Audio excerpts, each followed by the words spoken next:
secara pendapatan ekonomi sudah cukup, namun masih banyak yang memakai narkoba, yang itu menunjukkan bahwa sebenarnya terlihat kuat secara fisik belum tentu kuat secara mental.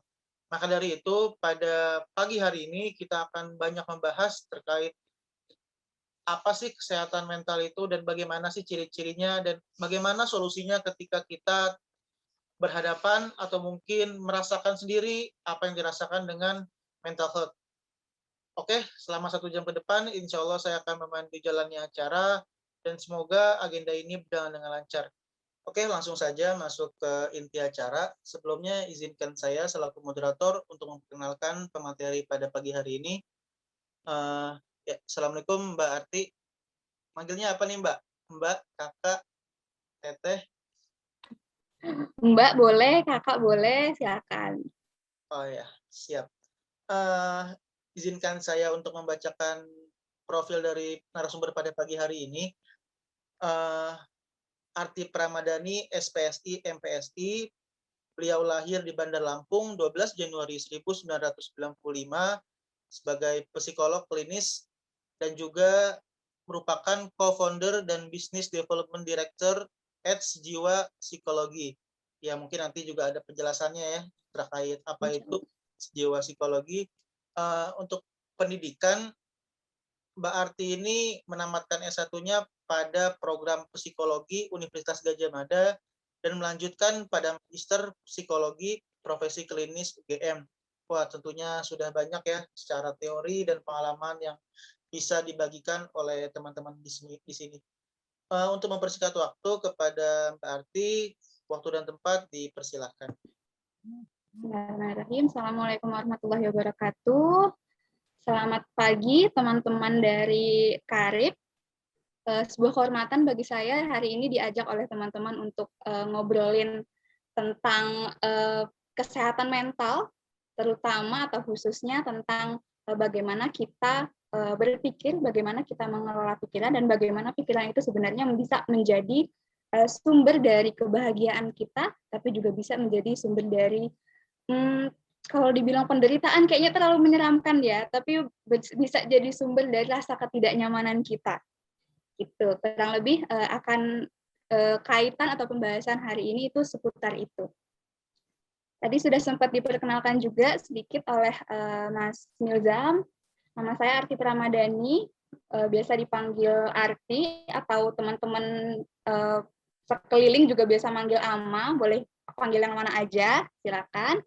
Saya adalah seorang psikolog klinis dan sekarang aktif sebagai psikolog yang menjalankan konseling dan juga sebagai business development director di Sejiwa Psikologi. Kalau teman-teman nanti mau diskusi dengan saya atau mau ngobrol lebih lanjut dengan saya terkait bahasan kesehatan mental atau psikologi, silakan bisa menghubungi saya di kontak yang tertera. Begitu. Oke, kita akan masuk ke materinya. Nah, sebelum berkutat dengan lebih banyak teori gitu ya, penjelasan-penjelasan, ini saya mengutip beberapa meme yang sering mungkin kita lihat di sosial media, di internet, di Instagram gitu kan. Ada yang mungkin yang banyak relate yang seperti ini nih, yang ketika mau tidur terus mikir, kok orang-orang tuh bisa kayak gini ya? Padahal tuh posisinya udah lagi mau tidur. Kenapa sih ketika kita mau tidur itu kita malah suka kepikiran hal-hal yang mungkin sebenarnya bukan waktunya untuk dipikirkan saat itu. Mungkin dari teman-teman ada yang relate, ada yang pernah merasakan seperti ini. Nah, selain itu, pernah ya? Saya juga pernah kok, tenang aja. Ini sangat manusiawi gitu. Terus ini ada yang agak unik, ini kayak Inception gitu, kalau mungkin teman-teman tahu filmnya gitu ya. Ini overthinking about how I'm overthinking. Jadi saya mikir di dalam pikiran saya juga lagi mikir, terus mikir lagi, nggak selesai kayaknya mikirnya. Itu membuat kita kadang jadi kalut gitu ya. Nah, atau berbagai meme-meme lain yang sebenarnya sering membuat kita nggak selalu membuat kita merasa, aduh iya nih aku relate banget sama yang ini, suka overthinking. Tapi ada juga meme yang suka membuat kita mikir dan ujung-ujungnya itu ternyata membuat kita ketawa gitu.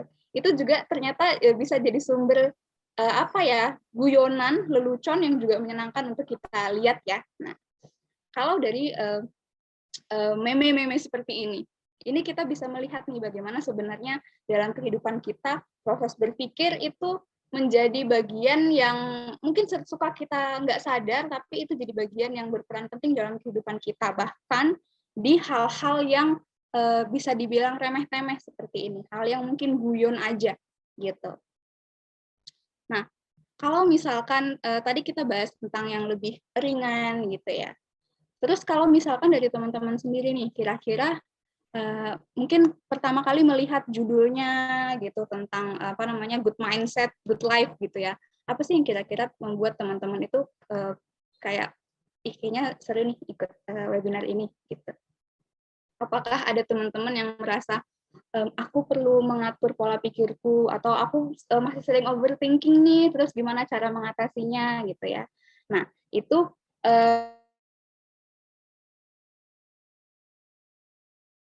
gitu dimana kita ada urgensi bahwa penting loh ternyata kita membahas tentang bagaimana sih sebenarnya hal yang disebut dengan pikiran, hal yang disebut dengan berpikir itu. Oke, kita lanjut dulu. Nah, kalau kita ngomongin tentang pikiran, pasti tidak akan lepas dari yang namanya proses atau kegiatan berpikir. Nah, sebelum kita sampai ke pikirannya, kita perlu memahami dulu nih, berpikir itu sebenarnya apa sih gitu. Ini saya kutip dari dictionary-nya American Psychological Association. Jadi berpikir itu didefinisikan sebagai perilaku kognitif di mana ide, bayangan, representasi mental atau elemen hipotesis lain itu elemen hipotesis lain dari pikiran itu dirasakan dan dimanipulasi. Jadi kalau secara garis besar, berpikir itu sebagai sebuah proses di mana kita mengolah apa yang kita miliki di dalam otak kita untuk kemudian kita rasakan dan kita manipulasi menjadi berbagai hal. Nah, berbagai halnya itu seperti apa? Bisa jadi imajinasi ini, atau bisa jadi bayangan, mengingat ketika kita menyelesaikan masalah itu juga termasuk dari bagaimana kita memanipulasi apa yang ada di dalam otak kita. Hal-hal apa yang sudah kita dapatkan yang sudah ada di dalam otak kita dan kita memanipulasinya menjadi sebuah kegiatan yang ada di dalam otak kita. Ini tadi bagaimana kita menyelesaikan masalah, bahkan melamun pun sebenarnya itu bagian dari pikiran. Asosiasi bebas, ada mengkonsep, dan ada proses kognitif lainnya. Itu semua bisa dibilang bagian dari proses berpikir. Sampai sini bisa dibayangkan kira-kira proses berpikir itu seperti apa? Ini kalau misalkan nanti ada yang nggak jelas bisa langsung ini aja ya, tanya aja langsung interupsi aja bisa, biar saya bisa jelaskan lebih lanjut begitu ya. Kita next dulu kalau gitu ya. Nah, jadi karena tadi sudah proses berpikirnya, kemudian jadi yang disebut pikiran itu apa nih? Nah, pikiran itu hasil dari proses berpikirnya. Nah, jadi yang kita sebut dengan pikiran itu ya imajinasi kita, pikiran kita, bayangan kita. Ketika kita membayangkan, nanti saya besok pengen makan nasi goreng misalkan, itu bagian dari proses berpikir dan itu juga bagian dari pikiran kita, gitu kan. Kemudian ingatan, lamunan, cara menyelesaikan masalah, cara mengkonsep, dan banyak lagi hasil dari proses berpikir yang itu termasuk jadi pikiran kita. Kurang lebih begitu. Nah, sampai sini kita sudah paham ya apa itu yang disebut dengan pikiran, apa itu yang disebut dengan proses berpikir. Jadi kita punya base-nya dulu nih, gitu.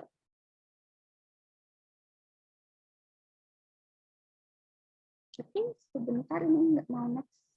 Nah, tadi kalau kita sudah membahas tentang apa itu pikiran dan proses berpikir, kemudian bagaimana sih sebenarnya sifat-sifat dari pikiran itu, kenapa sehingga kita bisa merasakan pikiran itu sepenting itu, seberpengaruh itu dalam kehidupan kita.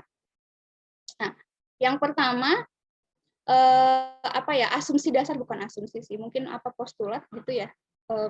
Statement awalnya gitulah. Statement awalnya adalah pikiran itu kan merupakan hasil dari kerja otak. Nah, sedangkan otak manusia itu pada dasarnya itu tidak pernah berhenti bekerja, bahkan ketika kita tidur. Jadi, pada dasarnya sebenarnya manusia itu tidak pernah berhenti berpikir.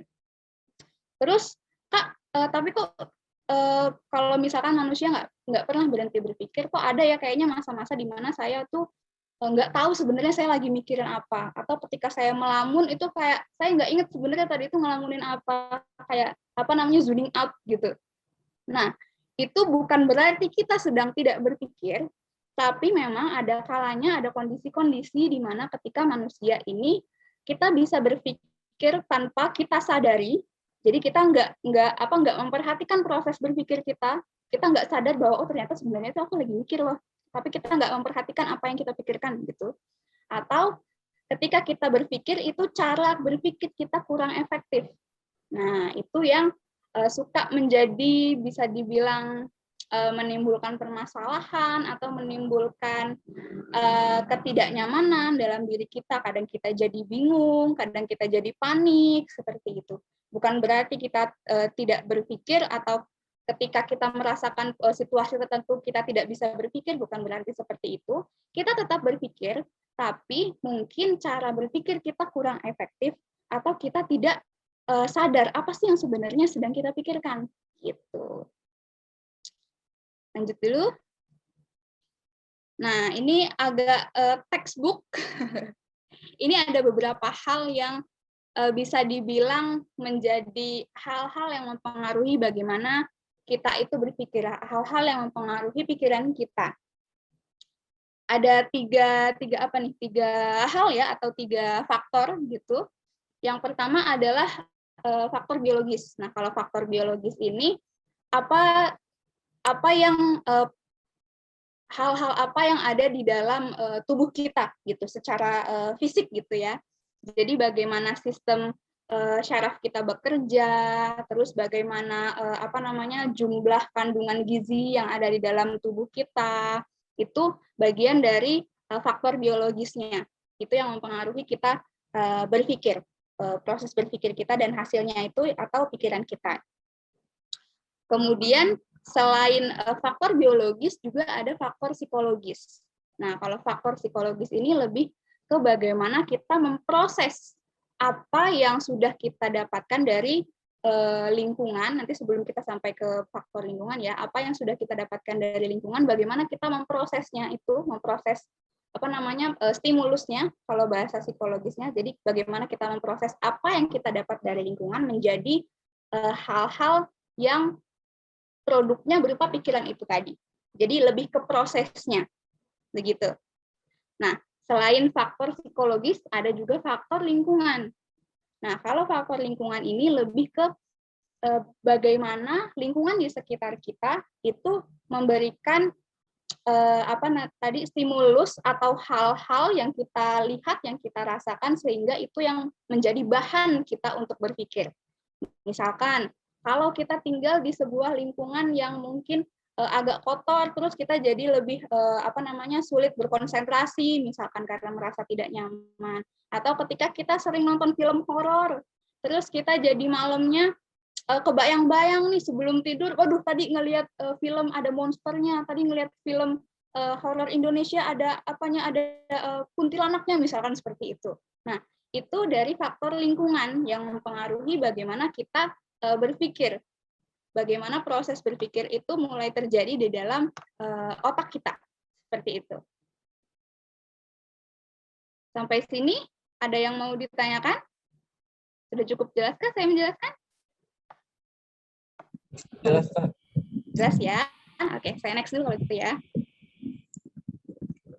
Nah, kalau tadi tentang faktor-faktor yang mempengaruhi bagaimana proses berpikir kita, mempengaruhi pikiran kita, ini adalah bagaimana pikiran kita itu mempengaruhi emosi dan juga perilaku kita.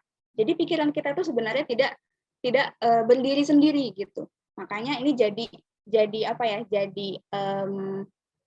teori yang mendasari betapa pentingnya kita sebenarnya mengelola pikiran kita. Karena ketika kita mempunyai sebuah pikiran kita itu bisa mempengaruhi bagaimana kita merasakan, bagaimana emosi kita terbentuk. Nah, kemudian itu juga bisa mempengaruhi bagaimana kita berperilaku. Dan ininya panahnya dua arah ya. Jadi behavior atau perilaku kita bisa mempengaruhi bagaimana kita berpikir, pikiran kita juga bisa mempengaruhi bagaimana kita berperilaku. Pun hubungannya antara perilaku dan emosi, begitu pula hubungannya antara emosi dan pikiran. Jadi kalau istilahnya kalau kita mungkin merasa pola yang ada di dalam diri kita, pola segitiga ini namanya segitiga kognitif, BTW namanya.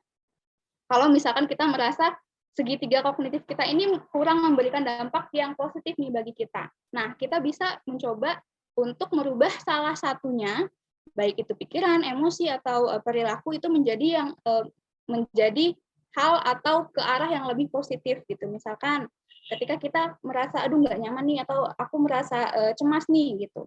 Nah, bagaimana cara kita menghilangkan cemasnya? Itu bisa kita coba ubah salah satu dari 3 faktor ini.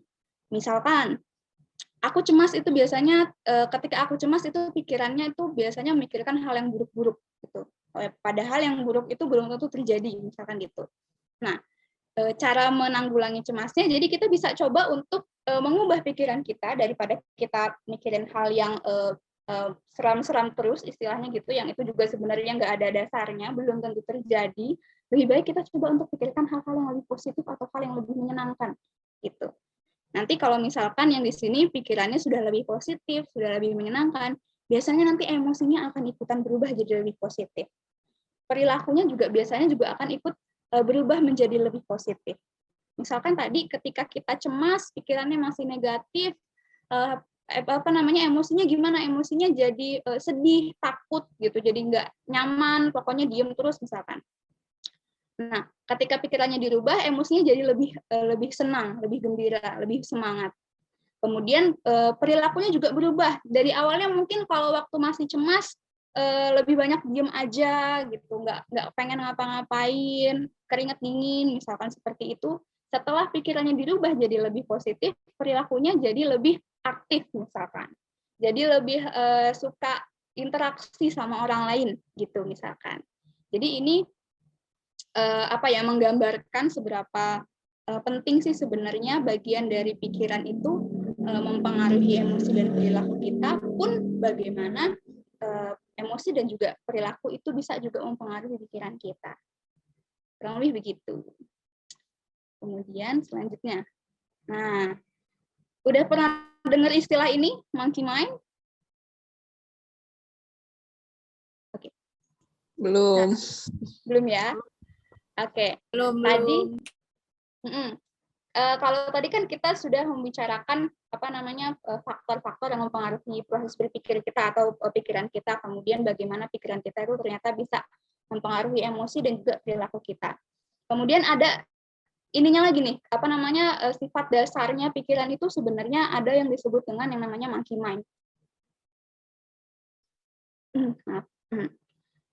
Jadi pada dasarnya pikiran itu cenderung bersifat itu seperti monyet dalam tanda kutip yang suka melompat-lompat dari satu cabang pohon ke cabang pohon yang lain. Jadi ketika kalau kita perhatikan nih, kalau kita nanti berlatih misalkan memperhatikan pikiran kita tuh biasanya nggak cuma tinggal dalam satu tema, atau kita tuh biasanya nggak cuma memikirkan satu hal aja dalam waktu yang cukup lama. Misalkan nih, kalau kita memperhatikan kita lagi diam gitu, biasanya apa sih yang kita pikirin?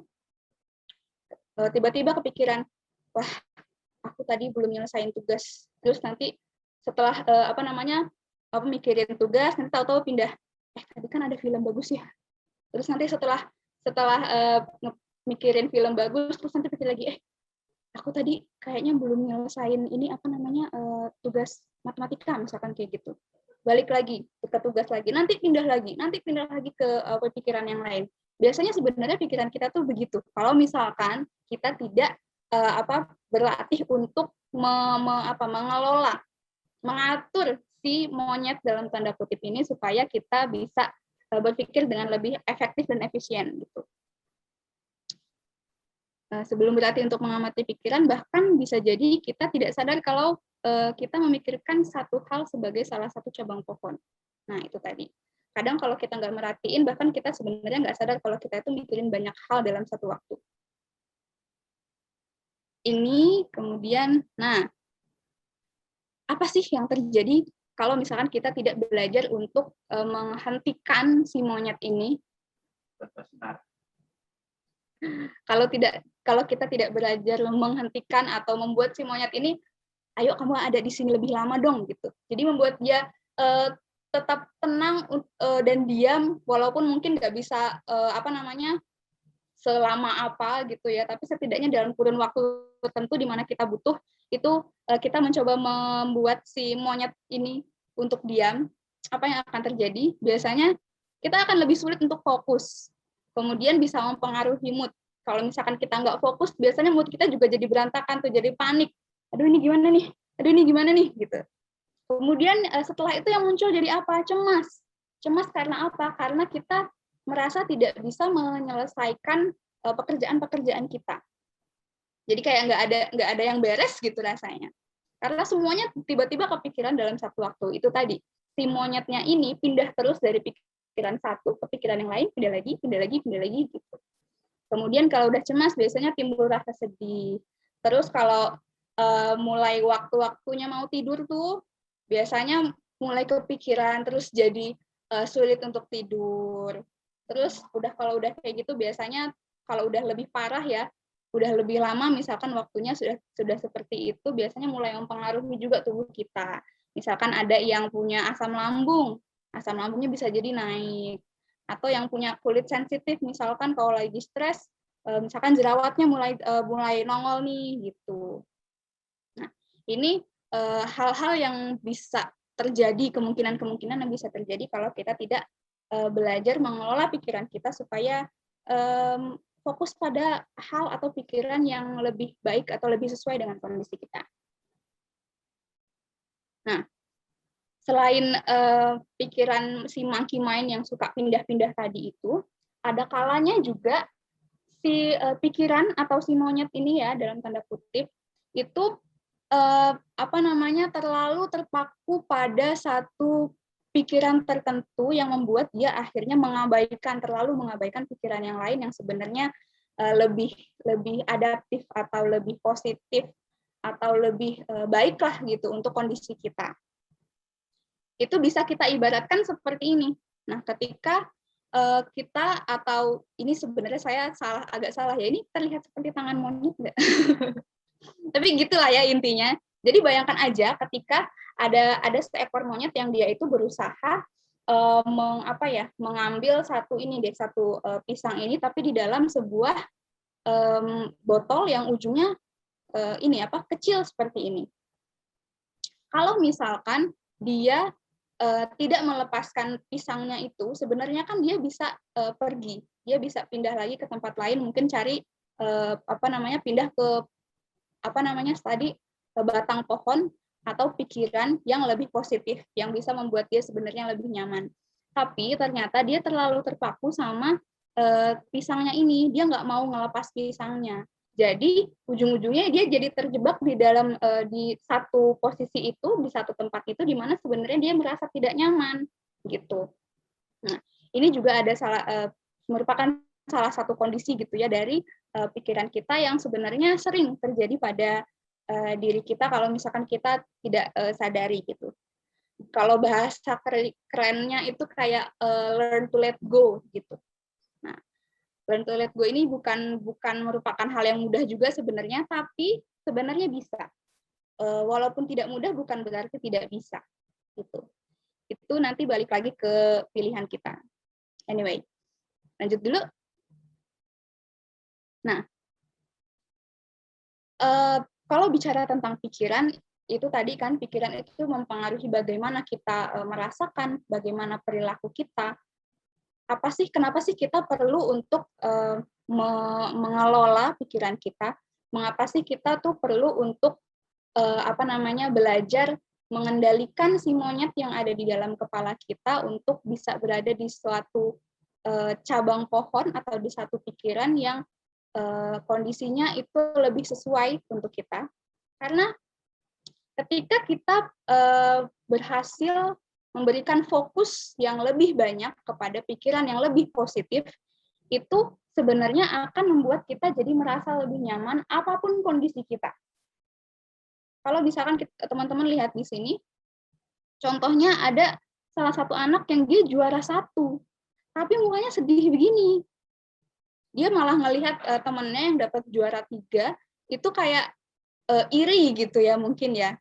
Nah, sedangkan temennya yang juara 3 ini, walaupun dia cuma juara 3 istilahnya, bukan jadi yang terbaik dalam sebuah lomba itu, tapi dia terlihat sangat senang. Dia terlihat sangat bangga gitu, kayak wah, happy banget gitu ya.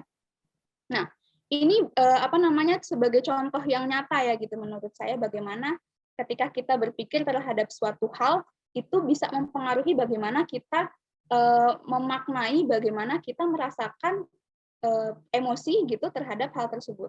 Kalau misalkan kita dapat juara 1 tapi kita merasa juara 1 lombanya gini doang, kayak jadi itu ujung-ujungnya kan kita jadi akan merasa aku sebenarnya tuh tidak bisa nih, aku sebenarnya tidak mampu karena aku jadi juara 1 tapi lombanya cuma kayak gini doang misalkan gitu. Sedangkan mungkin temennya yang juara 3 ini walaupun dia cuma dapat juara 3 tapi dia berpikirnya, wah aku alhamdulillah dapat juara 3 nih gitu. Ini adalah suatu pencapaian gitu. Dia tidak sampai memikirkan bahwa ini kompetisinya yang bagaimana, dia nggak begitu peduli dengan itu. Dia tidak memberikan terlalu banyak fokus pada hal itu. Yang dia berikan lebih banyak fokusnya adalah bahwa saya bisa mencapai sesuatu, dan itu membuat saya bahagia. Dan itu membuat saya jadi merasa, oh saya mampu loh ternyata, saya dapat juara nih, saya naik podium gitu. Itu jadi hal yang membedakan ya, bagaimana ketika kita berpikir lebih positif, apapun yang kita dapatkan itu sebenarnya bisa jadi terasa lebih nyaman, lebih membahagiakan buat kita. Sebaliknya, walaupun kita punya segalanya, tapi kalau misalkan kita tidak memiliki pemikiran yang sesuai dengan kondisi kita, itu sebanyak apapun yang kita punya akan jadi meaningless rasanya, akan jadi tidak bernilai gitu. Kita lanjut dulu. Nah, tadi kalau kita sudah banyak menjelaskan, bercerita gitu ya tentang bagaimana sih sifat-sifat pikiran itu, bagaimana sih pentingnya pikiran, bagaimana pikiran itu berpengaruh terhadap diri kita. Kita juga jadi mulai lebih dapat petunjuk, lebih dapat insight, lebih dapat ide gitu ya tentang bagaimana ternyata mengelola pikiran itu penting untuk kehidupan kita supaya kita bisa hidup dengan nyaman, lebih bahagia, kemudian meningkatkan juga kesehatan mental kita. Ini cara mengelola pikiran. Yang pertama, kalau teman-teman pernah dengar yang namanya mindfulness, ini konsep-konsep besarnya aja yang saya ambil sebenarnya. Mindfulness ini biasa kita gunakan untuk belajar mengobservasi atau melihat pikiran-pikiran apa yang sebenarnya ada di dalam diri kita. Ada kalanya nih ketika kita tidak memperhatikan apa yang sedang kita pikirkan, biasanya kita akan terlarut dalam pikiran itu. Kalau kita sudah terlarut dalam pikiran itu, jadinya kayak gimana? Itu tadi bisa kebawa cemas, bisa kebawa jadi sedih yang berkepanjangan gitu. Padahal sebenarnya kita punya loh kemampuan untuk memilih memberikan fokus yang lebih banyak pada hal yang lebih positif atau pada hal yang lebih sesuai untuk diri kita, misalkan seperti itu. Nah, mindfulness ini adalah salah satu cara di mana kita bisa mencoba untuk memperhatikan apa sih yang sebenarnya kita pikirkan. Kalau kita sudah tahu apa nih yang kita pikirkan, kita jadi bisa kayak sadar gitu, supaya tidak terlalu terlarut pada pikiran kita. Istilahnya, kalau misalkan kita berada dalam suatu perjalanan nih, kalau kita nggak sadar kita tersesat, kita nggak akan tahu bahwa kita itu perlu balik. Nah, untuk istilahnya mindfulness ini salah satu caranya untuk melihat nih, apakah kita sudah pada jalan yang benar, apakah kita perlu balik atau enggak, gitu. Nah, bagaimana sih cara melakukan mindfulness ini? Yang pertama, kita bisa memposisikan diri kita dalam keadaan yang tenang dan nyaman, kemudian mulai atur nafas dan bernafas perlahan. Jadi, kalau sebenarnya nggak harus, kalau yang di ini ya, yang populer kan mungkin kondisinya atau posisi duduknya seperti ini. Tapi kalau menurut saya sih sebenarnya nggak harus seperti ini banget. Yang penting teman-teman duduknya itu tegak, punggungnya lurus, kemudian sisanya itu yang penting nyaman aja gitu. Kemudian dari situ teman-teman bisa coba untuk bernafas pelan-pelan dan perhatikan setiap nafas yang masuk dan keluar. Nah, dari situ kemudian bisa sambil memperhatikan nih sebenarnya apa sih yang sedang kita pikirkan. Biasanya mulai kelihatan tuh pelan-pelan. Oh, nanti satu kepikiran tadi misalkan aduh makan nasi goreng enak nih. Terus nanti ada pikiran-pikiran itu hilang lagi. Ganti lagi sama pikiran yang lain. Oh, nanti ada film apa misalkan aku pengen nonton. Terus nanti pikiran itu hilang lagi, pergi lagi gitu. Kemudian nanti ada pikiran apa lagi nih lewat gitu. Nah, biasanya setelah kita melakukan mindfulness ini kita akan sadar bahwa pikiran kita itu sebenarnya seperti orang yang datang dan pergi aja gitu. Dia tidak tinggal atau tidak stay di dalam otak kita itu dalam waktu yang lama kalau misalkan kita tidak dengan sengaja gitu ya memberikan perhatian pada satu hal tertentu, pada satu pikiran tertentu. Jadi pikiran kita itu akan lewat-lewat aja, seperti orang-orang yang lewat di sini ilustrasinya. Nah, setelah kita bisa memperhatikan atau mengetahui apa sih yang sebenarnya kita pikirkan, kita jadi paham pikiran mana yang baik untuk kita, yang sesuai untuk kondisi kita, yang membuat kita lebih nyaman, dan kayaknya untuk memberikan fokus lebih banyak pada pikiran ini tuh baik buatku. Dan pikiran mana yang ternyata itu membuat kita jadi tidak nyaman, membuat kita cemas misalkan, atau membuat kita jadi merasa tidak mampu, tidak berharga, seperti itu. Ini tentang mengelola pikiran. Nah, selanjutnya selain mindfulness tadi, untuk cara kita memperhatikan, cara kita menonton dalam tanda kutip pikiran kita itu apa aja sih yang sebenarnya terlintas dalam pikiran kita, apa aja pikiran-pikiran yang terlintas dalam otak kita. Kemudian bagaimana sih cara lain supaya kita bisa mengelola pikiran kita supaya bisa lebih positif, supaya bisa lebih sesuai dengan apa yang kita butuhkan. Nah, tadi teman-teman mungkin ingat ya tadi hal-hal apa aja yang mempengaruhi pikiran kita. Tadi ada faktor biologis, ada faktor psikologis, ada faktor lingkungan. Nah, ini kalau 3 hal ini itu lebih banyak datangnya dari 3 hal tersebut ya. Mungkin lebih banyak mungkin dari yang lingkungan. Nah, ketika kita ingin memiliki pemikiran yang positif, ada baiknya kita juga memberikan masukan-masukan yang positif dari lingkungan kita. Jadi pikiran itu kan terpengaruh juga oleh apa yang kita rasakan dari lingkungan, apa yang kita lihat, apa yang kita pegang, apa yang kita dengar dari lingkungan kita.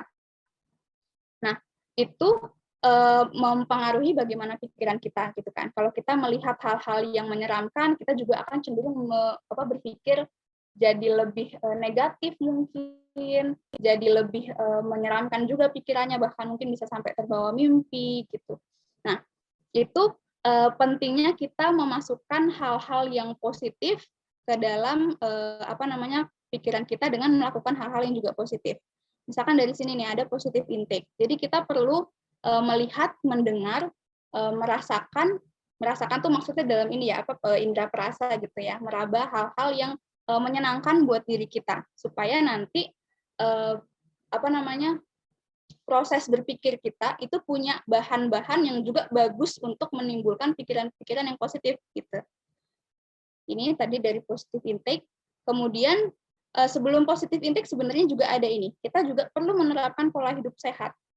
Soalnya biar bagaimanapun kondisi fisik kita tadi kalau misalkan dari faktor yang mempengaruhi kan ada faktor biologisnya juga. Nah, ketika badan kita ini tidak cukup mungkin kandungan gizinya atau mungkin terlalu banyak zat-zat tertentu yang membuat badan kita juga jadi tidak sehat, itu juga kan akan mempengaruhi biasanya bagaimana kita berpikir, bagaimana hasil-hasil pikiran kita itu akan cenderung lebih positif atau lebih negatif gitu. Nah, cara mempengaruhinya bagaimana? Dengan menerapkan pola hidup sehat. Jadi makan makanan juga perlu yang bergizi, cukup seratnya misalkan, perlu juga untuk olahraga. Nah, fun fact-nya juga nih, olahraga itu bisa jadi salah satu kegiatan yang biasanya sangat sering saya sarankan untuk teman-teman yang merasa depresi, untuk teman-teman yang merasa cemas gitu. Biasanya saya sarankan untuk rutin berolahraga. Soalnya biasanya dengan melakukan gerakan fisik itu bisa meningkatkan mood juga. Balik lagi tadi kaitannya dengan hubungan antara pikiran, perasaan, dan perilaku. Ketika awalnya mungkin kita merasa nggak nyaman, kita merasa cemas, kita bisa merubah mulai dari perilakunya. Kalau misalkan kita ngomongin soal olahraga ya, kita bisa merubah mulai dari perilakunya nih. Kalau biasanya kita jadi awalnya mungkin kita tidak begitu banyak bergerak karena merasa cemas, jadi udah deh di kamar aja gitu. Kita coba berubah dari perilakunya jadi rutinin olahraga, biasanya itu juga akan mengubah emosinya. Jadi lebih semangat, jadi lebih senang, pikiran jadi lebih fresh. Kemudian nanti pikirannya juga biasanya akan berubah jadi lebih positif gitu. Itu tadi tentang pola hidup sehat. Kemudian ada juga berkumpul dengan orang-orang yang lebih positif. Kalau mungkin hadis ya kalau nggak salah, kan ada juga yang menyarankan kita berkumpul dengan orang-orang soleh, misalkan seperti itu. Nah, itu juga salah satu referensi gitu ya sebenarnya yang menyarankan atau yang sebenarnya berpengaruh gitu dalam hidup kita. Ketika kita berkumpul dengan orang-orang yang membawa vibe positif, istilahnya gitu, kalau bahasa beken zaman sekarang ya, positive vibes, itu biasanya juga akan mempengaruhi bagaimana kita merasa. Coba deh teman-teman bandingkan ketika teman-teman berada pada lingkungan di mana orang-orang ini mungkin nggak seide sama teman-teman. Biasanya kan kita merasa tidak nyaman, terus jadi lebih banyak pikiran-pikiran negatif juga, jadi merasa insecure gitu. Beda ketika kita mengelilingi diri kita dengan orang-orang yang lebih banyak memberikan dampak-dampak positif bagi kita. Misalkan orang-orang berilmu, orang-orang soleh, atau orang-orang yang bisa memberikan dukungan bagi kita secara emosional, seperti itu. Oke, selanjutnya.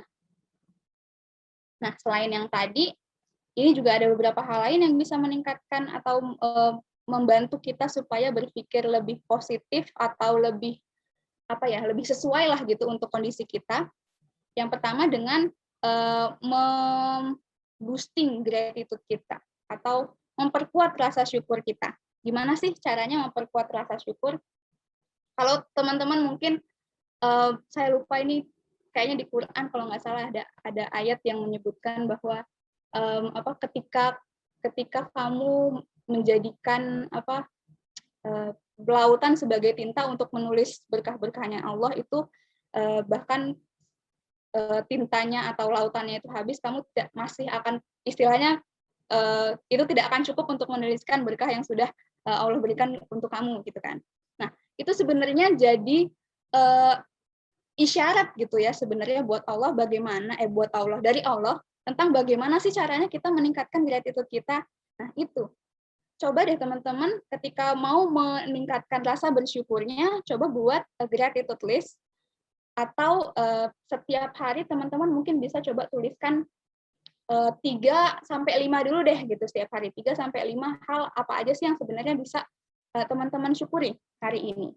Dan mensyukuri sesuatu itu bukan cuma tentang apa yang kita dapatkan, bukan cuma tentang suatu hal yang besar yang kita dapatkan, tapi bisa juga dari hal-hal yang kecil. Apalagi kalau di masa sekarang nih, masa pandemi, kesehatan yang biasanya mungkin sebelum pandemi itu jadi kayak ya biasa aja gitu kan. Sekarang kesehatan itu jadi hal yang sangat penting gitu rasanya. Jadi hal yang sangat mahal, jadi hal yang sangat kita jaga. Nafas itu jadi hal yang sangat berharga gitu. Itu bisa jadi hal-hal yang kita syukuri, hal-hal kecil yang bisa kita syukuri. Tuliskannya misalkan hari ini aku bersyukur masih bisa bernafas dengan lega. Hari ini aku bersyukur masih bisa melihat cahaya matahari, jadi bisa terasa lebih segar badannya. Itu dari hal-hal sekecil itu pun sebenarnya bisa dituliskan. Itu coba deh kalau misalkan teman-teman nanti mau coba ya, tuliskan 3-5 aja. Hal-hal yang bisa teman-teman syukuri setiap harinya. Bisa mulai dari hal yang kecil, tapi kalau mau menuliskan hal yang besar juga nggak masalah. Itu nanti kalau dituliskan secara rutin, kemudian nanti 2 atau 3 minggu deh gitu. Atau 2 minggu lah, 2 minggu biasanya cukup.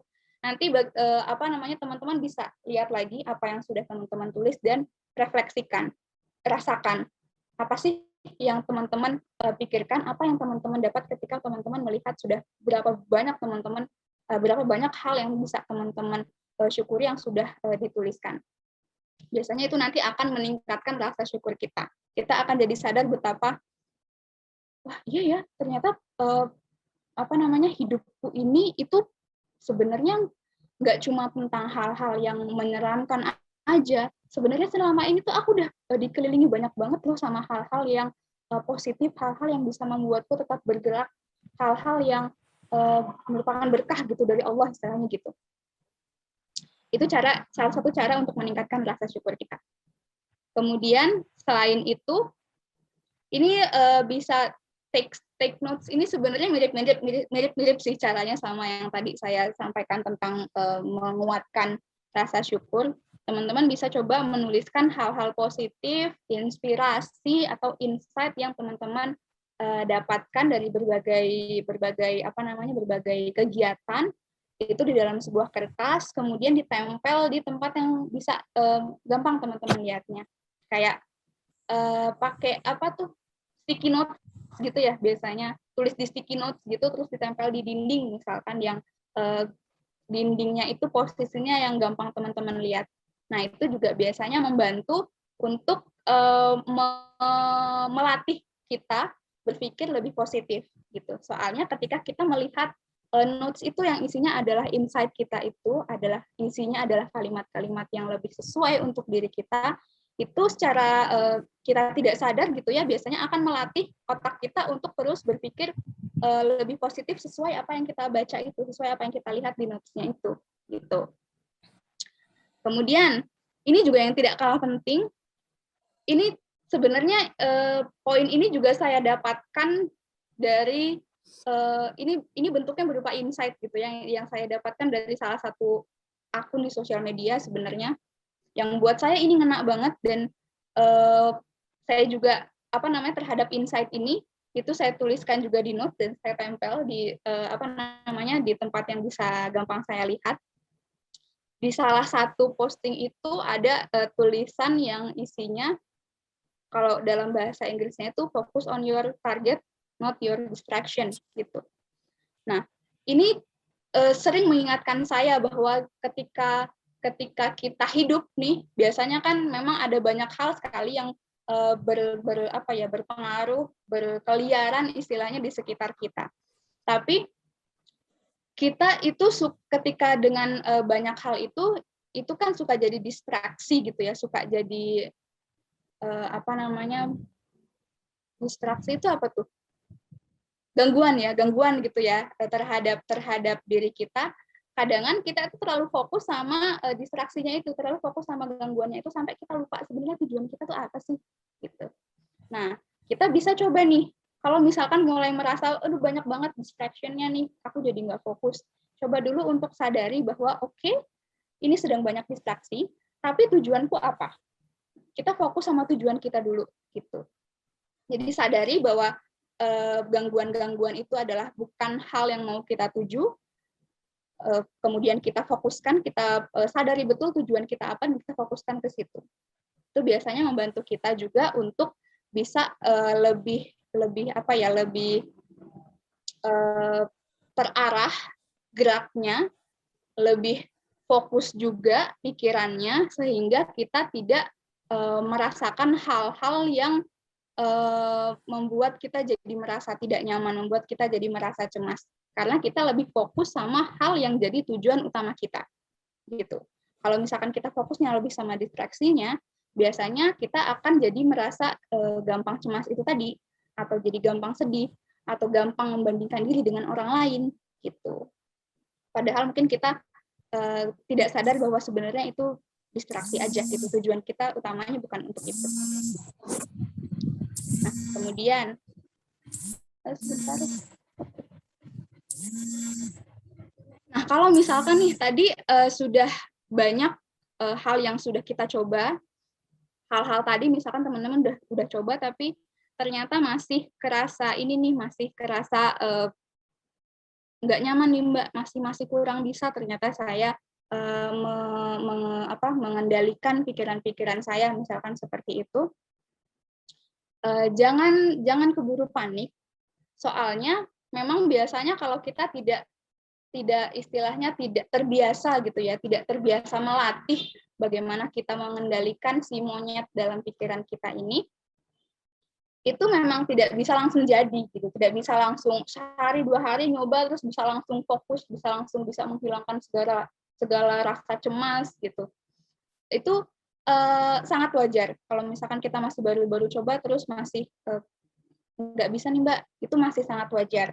Kalau mau dicoba terus silakan, tapi kalau misalkan menurut teman-teman pikiran teman-teman itu yang negatif sudah lebih banyak mendominasi dan berlangsung sudah cukup lama dan sudah cukup mempengaruhi atau mengganggu kehidupan keseharian teman-teman, misalkan mempengaruhi pekerjaan atau di kuliah jadinya sulit fokus, akhirnya nilainya jadi jelek, misalkan seperti itu, dan itu sudah berlangsung cukup lama, misalkan 2 minggu atau lebih, teman-teman bisa coba juga untuk konsultasikan pada yang profesional. Itu zaman sekarang konsultasi psikolog itu udah nggak selalu mahal kok, yang murah juga banyak. Jadi teman-teman bisa pilih aja kira-kira untuk konsultasi ke psikolognya mau ke konsultasi psikolog yang mana, itu juga boleh.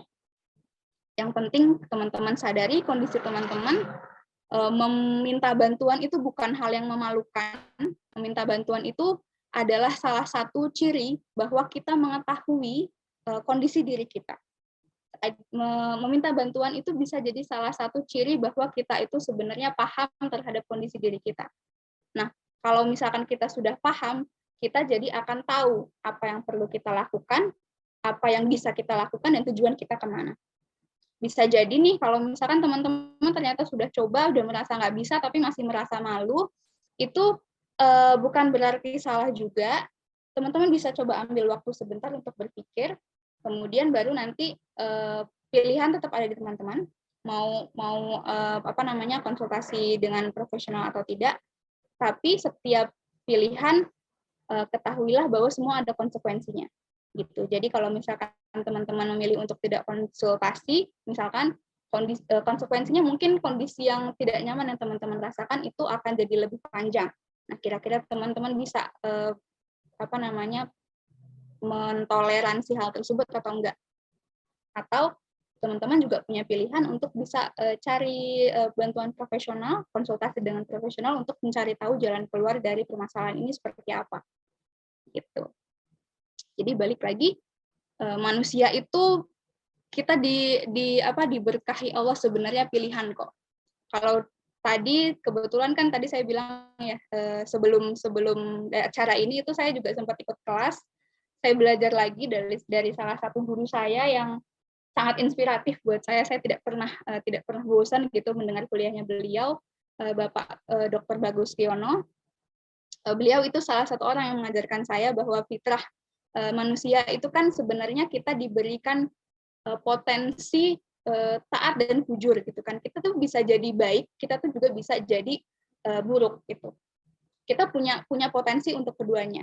Jadi terserah kita aja ujung-ujungnya. Kita diberikan pilihan untuk kita tuh memilih jalan yang mana. Apakah kita mau menuju jalan yang lebih baik atau kita mau menuju jalan yang lebih buruk, istilahnya seperti itu. Kita punya pilihan kok.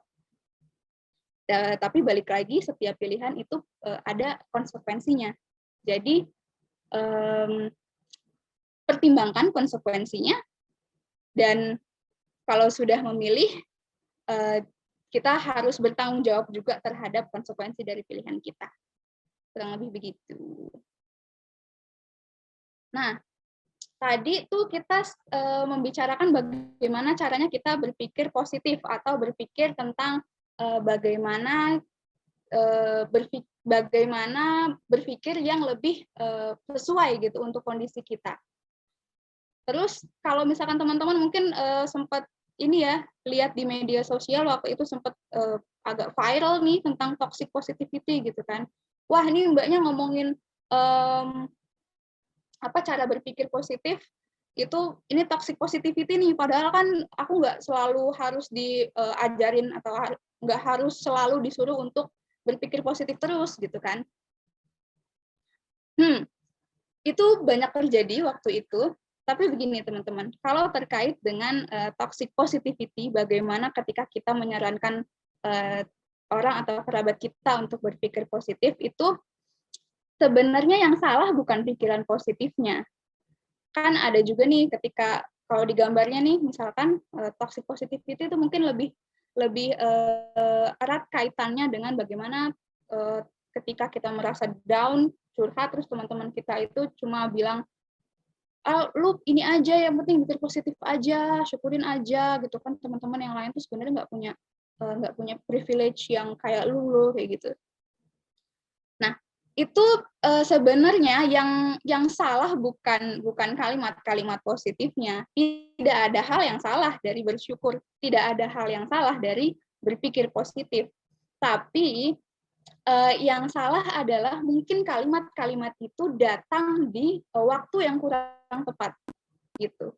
Datangnya terlalu cepat gitu. Ketika ada seseorang yang mungkin sedang merasa down, yang sedang merasakan tidak nyaman, sedih gitu, pengen nangis, ketika curhat malah disuruh berpikir positif, disuruh bersyukur gitu.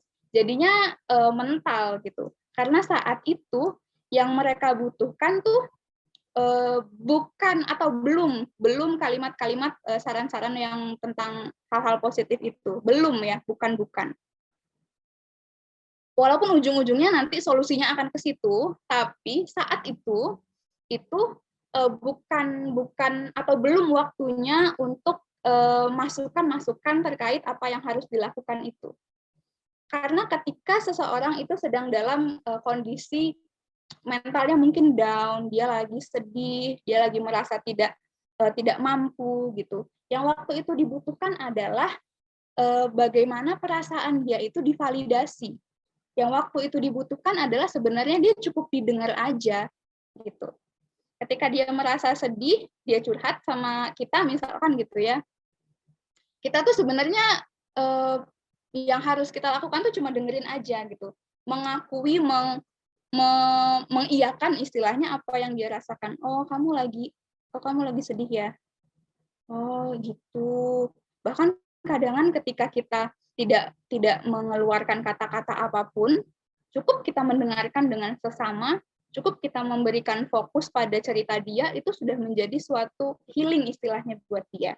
Nah, setelah emosinya itu tervalidasi, setelah istilahnya dia curhat, ngeluarin semua apa yang dia rasain, setelah lebih tenang, baru nanti pelan-pelan kalimat-kalimat atau saran-saran yang positif kayak kita ajakin untuk bisa meningkatkan rasa syukur, atau kita ajakin untuk bisa berpikir lebih positif, baru itu nanti akan bisa masuk ke dia gitu. Karena emosi negatifnya istilahnya sudah terurai, dia udah cerita dan kita sudah membenarkan istilahnya, mengakui, bukan membenarkan sih ya, mengakui apa yang dia rasakan.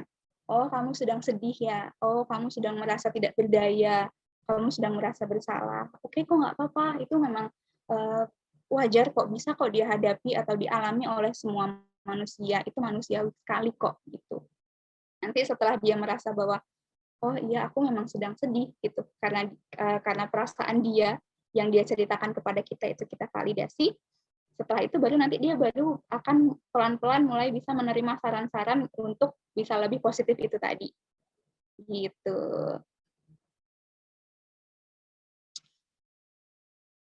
Ini jam berapa sih?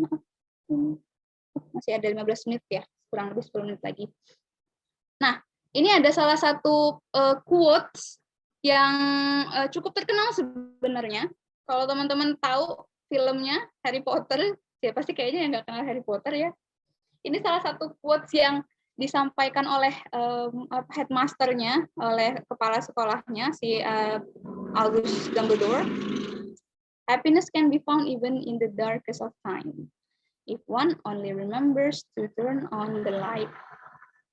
Kebahagiaan itu bisa ditemukan bahkan di waktu yang paling gelap kalau kita ingat untuk menyalakan cahayanya. Nah, dari sini sebenarnya apa sih yang bisa kita pelajari? Bahwa menyalakan cahayanya itu adalah sebuah pilihan. Itu kemampuan yang bisa kita lakukan. Jadi, ketika kita merasa down, ketika kita merasa tidak nyaman, itu bukan berarti kita terjebak dalam kondisi itu. Sebenarnya kita punya kekuatan kok. Sebenarnya kita punya kemampuan kok. Kita punya pilihan untuk keluar dari kondisi itu. Nah, kemampuannya itu nanti akan disesuaikan juga dengan bagaimana kondisi kita. Jadi itu tadi pentingnya kita melihat kondisi kita, atau tadi dengan cara mindfulness itu kita melihat dulu sebenarnya apa sih yang sedang kita pikirkan. Istilahnya kalau misalkan kita berperang itu kita tahu dulu nih karakteristik dari lawan kita itu seperti apa, baru kita bisa mulai membangun strategi, membangun rencana bagaimana kita bisa mengalahkan lawan kita, gitu. Kalau kita nggak tahu, kalau kita nggak sadar akan kondisi kita nanti akan terbawa aja terus sama kondisi itu. Tapi kalau kita sadar bahwa, oh, aku ternyata lagi berperang nih, oh, aku ternyata lagi berada dalam kegelapan nih, aku nggak bisa lihat, aku nggak nyaman. Baru kalau kita sadar kan kita tahu nih, kalau kita nggak nyaman, supaya kita bisa lebih nyaman, apa ya yang perlu kita lakukan? Itu tadi, hidupin cahayanya. Kita cari, kalau misalkan nggak ada cahaya di situ, kita coba untuk cari sumber cahayanya. Kalau misalkan kita nggak bisa lihat, apa yang bisa kita lakukan kalau ini di dalam kegelapan, mungkin jalan takutnya nanti nabrak-nabrak, oh aku bisa merangkak kok, bisa sambil meraba-raba. Jadi sebenarnya ada banyak hal yang bisa kita lakukan supaya kondisi kita itu jadi lebih baik.